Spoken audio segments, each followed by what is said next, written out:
Yo, what's up? It's your boy JC, Stunted Growth, and today's feature, the 2019 San Antonio Spurs. Let's get it! As of December 2018, the Spurs are currently sitting at a 10-12 record for 14th in the Western Conference, a record none of us saw coming at the end of last season, or maybe we did. The Spurs, coached by one of the best coaches and personalities the game has ever seen in Greg Popovich, is shocking us all this year. This team has always been known for being at the top of the conference and winning championships. What's happened? Here's 3 reasons I think the 2019 Spurs' growth has been stunted. Stunt number 1.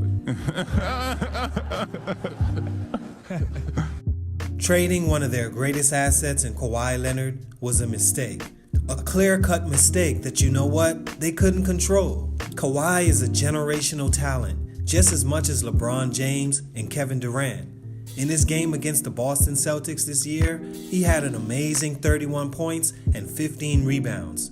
Also, he had 3 blocks and defended every player that caught a hot streak. This Boston team is a team with at least 3 upcoming stars in Jaylen Brown, Jason Tatum, and also a proven all-star in Gordon Hayward, who just flirted with a triple-double in his last game. Kawhi is a defensive and offensive player that carries himself better than what you can expect from a superstar, but he won it out of San Antonio. His reasons were not bad ones either. Feeling betrayed by his own players, for instance Tony Parker, subliminally criticizing him for sitting out because of an injury, and players like Manu Ginobili and Tim Duncan who didn't go to bat for him in that time. After seeing this, Kawhi won it out, and it hurt the Spurs to lose a player that's top 3 in the league and brings the intangibles that he does. Not getting equal value back for him either really hurt this team, which brings me to my next point. Stunt number 2, catfished, or should I say, rap-fished. For the Toronto Raptors, DeMar DeRozan was the man. He is a perennial all-star and arguably top 10 player in the league individually. But that's the problem. It's really all for self.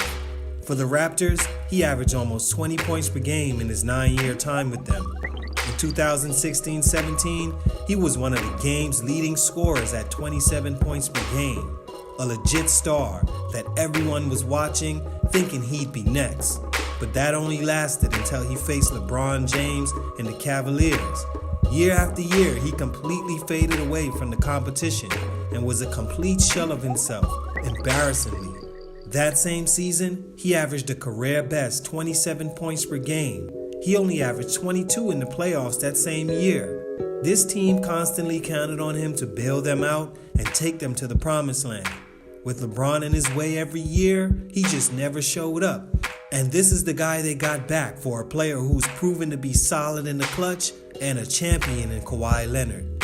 This season, DeMar is struggling and has yet to show the team that he's past being traded from the only team he knew and win some games for them. They are terrible as of now, and it's mainly because they don't have the leadership on the floor like they once had. Not to mention, losing a player like Danny Green, also in the Kawhi trade. Danny is a complete flamethrower if you don't know. Stunt number 3, they lost too much soul. As any basketball player who's played at a high level, which I have, you know that losing players like Tony Parker, Manu Ginobili, and their biggest loss, Tim Duncan, won't work out in your favor. Tim Duncan brought so much on and off the court leadership that he had everyone looking like geniuses. What Manu did before he retired is Hall of Fame status.